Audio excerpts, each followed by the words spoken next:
In light of the movement to end police brutality and to raise awareness of the systemic and widespread racism in America, we've had to face some hard truths. So today we are chatting with an author and activist whose book Hood Feminism calls out the mainstream feminist movement on how it has largely ignored women of color. She's joining us now, Mikki Kendall. Mikki, thanks for being with us. And let's start by talking about the title of your book, Hood Feminism. What is that?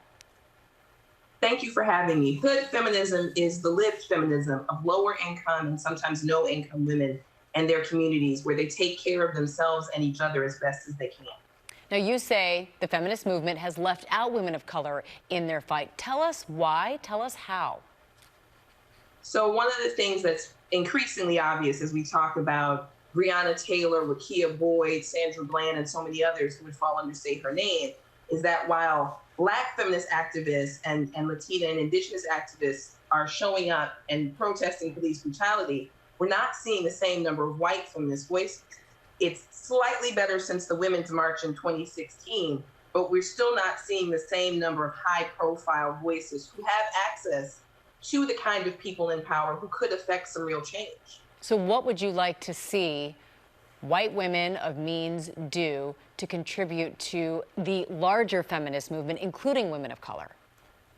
So what I would like to see them do is use that political power and the social power, right? We've seen a lot of pushes to become a girl boss, to do all of these things that give you the power to affect change around you. I want them to use that power for more than themselves and their career advancement, or to stabilize the status quo. I want to see voices calling for, not just abortion rights, but also other rights to be protected. It's great to be able to have a child or choose not to have a child, but you should also be able to afford to feed and house and educate your child. This is especially obvious during the pandemic. So many of the women who are considered essential workers are women of color. Where is the safety net for them? If it affects women, it's a feminist issue. There's no such thing as an issue that impacts the lives of women and their families that is not a feminist issue.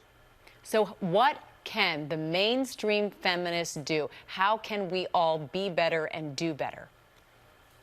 First of all, selecting who you vote for very carefully. We've seen the consequences of bad voting decisions, a la the 53% from the last election. Second of all, when we're talking about running for office, or even in terms of what you're paying your employees, are you paying living wages? Are you pushing for the minimum wage in your area to be raised to a living wage? Are you doing things to materially make an impact?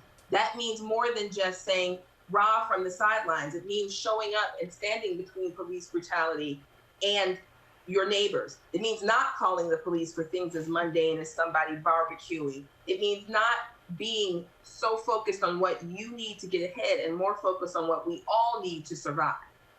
I think that your words ring so true. This is such an important conversation. Mikki, thank you so much. Hood Feminist is out now. Want to make sure everybody picks up a copy. And thank you so much for your time. We really appreciate it, Mikki. Thank you for having me on. I appreciate it. Hi, everyone. George Stephanopoulos here. Thanks for checking out the ABC News YouTube channel. If you'd like to get more videos, show highlights, and watch live event coverage, click on the right over here to subscribe to our channel. And don't forget to download the ABC News app for breaking news alerts. Thanks for watching.